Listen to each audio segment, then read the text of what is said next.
تو جب اس نے میاں کو دیکھا تو سارا الزام یوسف علیہ السلام پر لگا دیا کہ یہ مجھ سے زبردستی کرنا چاہتے تھے اور مجھ سے زیادتی کرنا چاہتے تھے، تو ایسے بندے کی جو تیری عزت پہ ہاتھ ڈالے اور کیا سزا ہو سکتی ہے، یا اسے جیل کر دیا جائے یا اسے دردناک عذاب اور سزائیں دی جائیں۔ تو یوسف علیہ السلام بول پڑے، الزام لگے تو اپنی صفائی دینا سنت انبیاء ہے۔ یوسف علیہ السلام نے فرمایا میرا دامن صاف ہے، اور فرمایا ہے یہ راودتنی، اس نے مجھے ورغلانے کی کوشش کی ہے۔ وشہد شاہد من آلہا ان کان قمیصہ قد من قبل فصدقت وهو من الکاذبین وان کان قمیصہ قد من دبر فکذبت وهو من الصادقین۔ اب زلیخا اپنی بات پہ اصرار کر رہی ہے کہ یوسف نے میرے ساتھ زیادتی کرنے کی کوشش کی۔ یوسف علیہ السلام فرما رہے ہیں ہرگز نہیں، اس خاتون کی نیت خراب ہو گئی، اس نے مجھے برائی میں پھنسانا چاہا اور میں اس سے بھاگ کر باہر نکل رہا تھا۔ تو عزیز مصر شش و پنج میں پڑ گیا، ظاہر ہے حکمران تھا، اس کے ساتھ کوئی دو چار اور بھی لوگ ہوں گے، یا کوئی تو نائب آئے، کوئی تو ساتھ ہوگا، اکیلا تو نہیں پھر رہا ہوگا۔ تو وہ اس سوچ میں پڑ گئے کہ دونوں میں سچا کون ہے۔ تو انہی کے خاندان کا کوئی بچہ پنگوڑے میں پڑا تھا، چھوٹا بچہ، ساتھ کو کمرہ ہوگا، کوئی ان کے ہوں گے شاہی محل میں کام کرنے والے ہوں گے، یا اس کے رشتہ دار ہوں گے، چونکہ شاہد شاہد من اہلہا اسی کے خاندان کا کوئی بچہ تھا، اس نے گواہی دی۔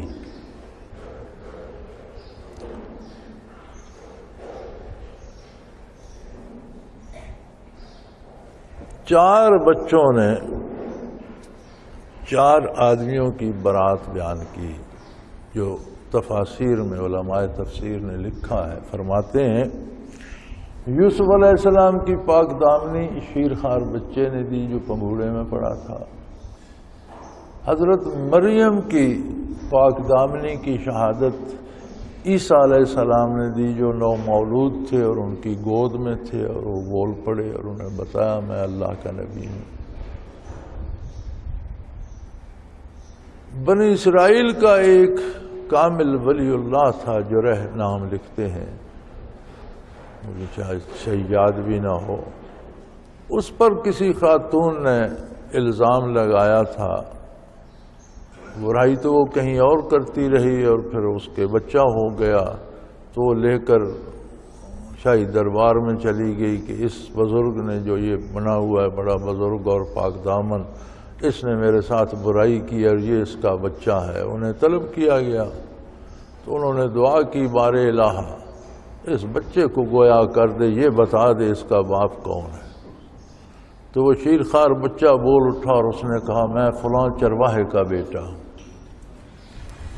ایک شیرخوار بچی فرعون کے محل میں تھی، جب وہ موسیٰ علیہ السلام کو نکال کر لے گئے، اس کا نام ماشطہ لکھتے ہیں، میم الف ما شین توئے اور ہے ماشطہ۔ تو وہ بچی بھی فرعون سے ہم کلام ہوئی اور اس نے موسیٰ علیہ السلام کو قتل کرنے سے منع کیا اسے۔ یہ چار بچے تاریخ میں ملتے ہیں جنہوں نے چار لوگوں کی بے گناہی ثابت کی اور پاک دامنی کی شہادت کی۔ لیکن شہادت میں پہلے بھی گزر چکا ہے کہ قاضی کو صرف گواہوں کی بات ہی پہ یقین نہیں کرنا چاہیے، آثار و قرائن بھی دیکھنے چاہیے کہ جہاں واقعہ ہوا ہے وہاں کے آثار اور قرائن کیا بتاتے ہیں۔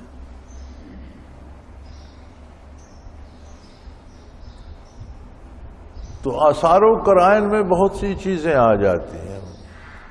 مثلا اب 2 دن سے کل پرسوں سے ٹی وی پہ ایک بحث چل رہی تھی کہ زنا بالجبر کی جو شہادتیں جمع کی جاتی ہیں ان میں ڈی این اے معتبر ہے کہ نہیں۔ تو علماء حضرات کچھ اس کی تردید کر رہے تھے کہ اس کا کوئی اعتبار نہیں کہ ڈی این اے تو صرف یہ بتا سکتا ہے کہ یہ جز جو ہے یا یہ بال جو ہے یا یہ کھال جو ہے یہ فلاں آدمی کی ہے، لیکن ڈی این اے یہ تو نہیں بتا سکتا کہ برائی جو ہے وہ مرضی سے ہوئی یا جبر سے ہوئی، یہ تو نہیں بتا سکتا۔ جو اس کی تصدیق کر رہے تھے وہ یہ فرما رہے تھے کہ ڈی این اے یہ تو تصدیق کر دیتا ہے کہ بندہ یہی تھا، اب یہ دیکھنے کے لیے کہ رضامندی سے تھی یا زبردستی تھی تو اس کے لیے دوسرے قرائن دیکھنے پڑیں گے، اسی طرح کی دوسری شہادتیں جمع کرنی پڑیں گی۔ ڈی این اے یہ تو تعیین کر دیتا ہے کہ بندہ یہی تھا۔ اب اگر عورت کے ساتھ زبردستی ہوئی ہے تو وہ دفاع کرے گی، آگے سے لڑے بھڑے گی، اپنے کپڑے اس کے پھٹیں گے یا مرد کے پھاڑ دے گی، یا کہیں اسے خراش لگ جائے گی مرد کو، اس کا کوئی ناخن کہیں لگ جائے گا، اس کے ناخنوں میں جو چیز آ جاتی ہے خاتون کے، ان کا بھی ڈی این اے ٹیسٹ لیا جا سکتا ہے کہ یہ کس کے جسم کا حصہ ہے، یا کوئی بال نوچے گی، اپنے نوچے گی یا اس کے نوچے گی تو ان کا بھی، تو دوسرے قرائن ساتھ موجود ہیں جو یہ تعیین کرتے ہیں کہ یہ کام مرضی سے ہوا یا زبردستی ہوا۔ تو قرائن جو ہے وہ شرعی شہادت ہیں۔ ہمارے پاس تو انگریزی قانون ہے نا، شرعی قانون ہے نہیں۔ شرعی قانون میں قرائن بھی اور جو آثار ہیں وہاں جو کچھ حالات نظر آتے ہیں وہ بھی شرعی دلیل بنتے ہیں۔ یہاں قرائن دیکھے جا رہے ہیں نا، اس بچے نے کہا جی اگر تو قمیض پھٹی ہے آگے سے تو پھر تو ظاہر ہے کہ یوسف علیہ السلام نے زبردستی کی کوشش کی، زلیخا نے رد کیا، اس میں یوسف علیہ السلام کی قمیض پھٹ گئی، پھر تو یہ اثر اس طرف جاتا ہے۔ اور ان کا نا قمیص قدّا من دبر، اگر قمیض پیچھے سے پھٹی ہے تو یہ اس بات کی دلیل ہے کہ یوسف تو بھاگ رہے تھے، یوسف علیہ السلام تو یہ پیچھے سے پکڑ رہی تھی اس لیے قمیض پیچھے سے پھٹی۔ تو قمیض دیکھ لیجئے، یوسف علیہ السلام کی قمیض کے بھی 3 واقعات بہت عجیب ہیں۔ جب بھائی قمیض اتار کر خون آلود لے کر گئے یعقوب علیہ السلام کے پاس تو انہوں نے قمیض سے اندازہ لگایا کہ یہ جو کچھ کہہ رہے ہیں یہ جھوٹ ہے، اگر بھیڑیا کھاتا تو قمیض بھی پھٹ جاتی، یہ کیسے ممکن ہے کہ بیچ میں سے بچہ تو بھیڑیے نے نکال لیا اور قمیض سلامت رہی، خون سے بھر گئی لیکن پھٹی نہیں، تو شہادت حضرت کی قمیض نے دی۔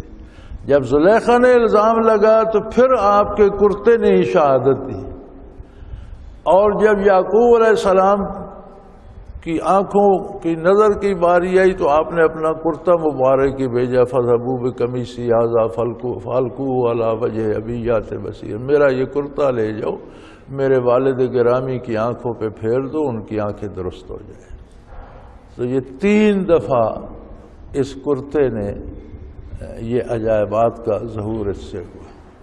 یہ اللہ کی تقسیم ہے، جس کو جو نعمت ملتی ہے۔ اب وہ والد بھی تھے، بزرگ بھی تھے، نبی بھی تھے، یوسف علیہ السلام کے پہلے سے نبی تھے، تو ان کی نظر جاتی رہی، اور یوسف علیہ السلام نے کرتا بھیجا اور وہ آنکھوں پر پھیرا تو نظر بحال ہو گئی۔ اب یہ اللہ کی مرضی، انہیں کیا عطا فرمایا، انہیں کیا عطا فرمایا۔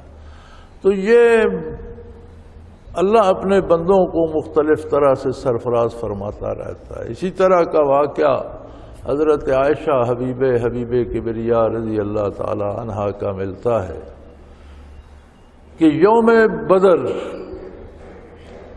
جو جھنڈا رسول اللہ صلی اللہ علیہ وسلم کے ساتھ تھا وہ حضرت عائشہ رضی اللہ عنہ کے دوپٹے کا تھا۔ یوم بدر وہ دن ہے جس نے حق و باطل میں حد فاصل قائم کر، مظلوم اور ظالم میں مظلوم کی حمایت کی، ظالم کو خاک و خوں میں لوٹا دیا، حق و باطل میں حد فاصل بنا دی، مظلوموں کو زندگی عطا کی، ظالموں کو موت کی نیند سلا دیا، اور جابر و ظالم کا سر نگوں کر کے مظلوموں کی حمایت کر کے انہیں ان کے حقوق دلوائے۔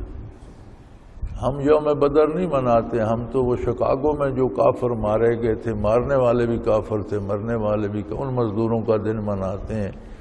کیونکہ ہم انہی کے پیچھے لگے ہوئے ہیں نا. اگر نبی صلی اللہ علیہ وسلم کے پیروی اختیار کرتے تو یوم بدر مناتے، جو مثالی ایک دن ہے. اور قرآن فرماتا ہے کہ مکے والوں کو بھی جنگ کی ضرورت نہیں تھی کہ ان کا قافلہ بچ کر نکل گیا. مسلمانوں کو بھی جنگ کی ضرورت نہیں تھی کہ یہ قافلے کا راستہ روکنے گئے تھے، قافلہ نکل گیا، بات ختم ہو گئی. تو یوم بدر کو جو جھنڈا تھا رسول اللہ صلی اللہ علیہ وسلم کا، لوائے رسالت جو تھا، جو نبی کریم صلی اللہ علیہ وسلم کے ساتھ تھا، انصار کا اپنا تھا، مہاجرین کا اپنا تھا، حضور کا ایک خاص جھنڈا تھا، وہ حضرت عائشہ رضی اللہ تعالی عنہا کے دوپٹے تھے. معرکہ خیبر میں جس دن خیبر فتح ہوا حضرت علی رضی اللہ تعالی عنہ کے ہاتھوں پر، جو جھنڈا حضرت علی کرم اللہ وجہ الکریم کو حضور نے عطا فرمایا، وہ بھی حضرت عائشہ رضی اللہ عنہا کے دوپٹے کا تھا.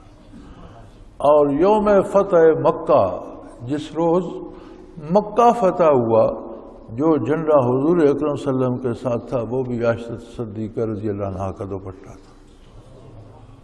یہ اللہ کریم کی عطا ہے کہ اپنے کس کس بندے کو کیا کیا عطا فرماتا ہے. تو یوسف علیہ السلام کے کرتے بھی نہیں، اسی طرح 3 جگہ عجیب کام کیا اور وہاں بھی یہ کام کر دکھایا. تو اس بچے نے اگر ایک نومولود شیرخوار بچہ ویسے ہی کہہ دیتا کہ یہ بے گناہ ہے تو کافی تھی بات. لیکن اللہ کریم کی سنت ہے، دنیا عالم اسباب ہے، اللہ کریم اسباب مہیا فرماتے ہیں. تو بچے نے کہا بھئی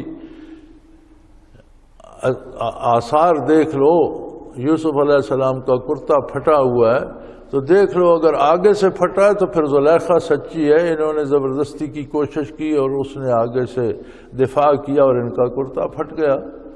اور اگر کرتا پیچھے سے پھٹا ہے تو ظاہر ہے پھر انہوں نے بھاگنے کی کوشش کی، اس نے پیچھے سے پکڑا کھینچا. تو جب انہوں نے فلما رأى قمیصہ قد من دبر قال انہ من کیدکن، جب عزیز مصر نے دیکھا کہ کرتا تو پیچھے سے پھٹا ہوا ہے تو کہنے لگے بات صحیح ہے، یہ بے گناہ و بے قصور ہیں، ان کا دامن صاف ہے، تو نے زبردستی کرنے کی کوشش کی اور یہ تیری چال ہے، کیدکن یہ تیرا مکر ہے، چال ہے، تو نے یہ چال چلی کہ اب الزام ان پہ رکھ رہی ہے. ان کیدکن عظیم، تم عورتیں جو بہت بڑے بڑے مکر کرتی ہو، تمہارے مکر بہت بڑے ہیں. حالات کچھ ہوتے ہیں، واقعہ کچھ ہوتا ہے، تم رو پیٹ کر کچھ اور بنا دیتی ہو، چیخ چلا کر اپنی بے گناہی ثابت کر لیتی ہو. تم بہت بڑے بڑے مکر کرتی ہو اور تمہاری چالاکیاں عورتوں کی بہت بڑی بڑی ہوتی ہیں، یہ بھی ان میں سے ایک ہے. یوسف عارض عن ھذا، تو عزیز مصر کہنے لگا کہ یوسف آپ اس سے درگزر فرمائیے، میری عزت کا معاملہ ہے، لوگ سنیں گے، شہر سنیں گا، وہ کیا کہیں گے کہ حکمران کی بیوی کیا چاند چڑھا رہی ہے اور کیسا کردار ہے اس کا، تو یہ سارا میری توہین ہوگی. اس لیے آپ میرے ساتھ کرم فرماتے ہوئے اس بات کو بھول جائیں جیسے ہوا ہی کچھ نہیں. اور بیوی سے کہا وَاسْتَغْفِرِي لِذَنبِكَ، اپنی برائی کی معافی مانگ، مجھ سے بھی معافی مانگ، اور عوام کی تو ملکہ بنی ہوئی ہے تو لوگوں سے بھی معافی مانگ، کیونکہ ان کے پاس اللہ کے ساتھ ایمان تو تھا نہیں. تو معاشرے سے یا یوسف علیہ السلام سے بھی معافی مانگ اور مجھ سے بھی معافی مانگ. ان پر بھی تو نے الزام لگانے کی کوشش کی، زیادتی کی، ان سے معافی مانگ. میری بھی تو نے عزت خاک میں ملا دی، مجھ سے بھی معافی مانگ. انک کنت من الخاطئین، اور یہ بات طے ہو چکی ہے کہ غلطی سراسر تمہاری ہے. وآخر دعوانا ان الحمد للہ رب العالمین. اللہ اللہ اللہ اللہ اللہ